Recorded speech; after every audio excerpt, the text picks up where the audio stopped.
తెలుగు సంవత్సరాన్ని శ్రీ పరాభవనామ సంవత్సర శుభాకాంక్షలు ముందుగా మీ అందరికీ తెలియజేసుకుంటూ ఉన్నాను. విద్యార్థి విద్యార్థులైన బాలబాలికలకు నా దీవెనలు.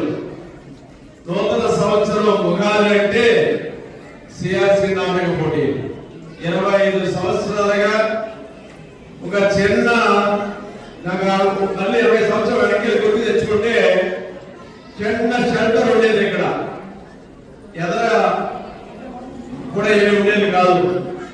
చిన్న షెల్టర్ తో ప్రారంభించిన సిఆర్సి సంస్థ నాటకాల పరిషత్తు నాటి నుంచి ఎందుకంటే నాటకాలు పరిమళగా ఉన్నాయి. ఆనాడు కూడా నాటకాలకి ఆదరణ లేదు అనుకున్న రోజులు.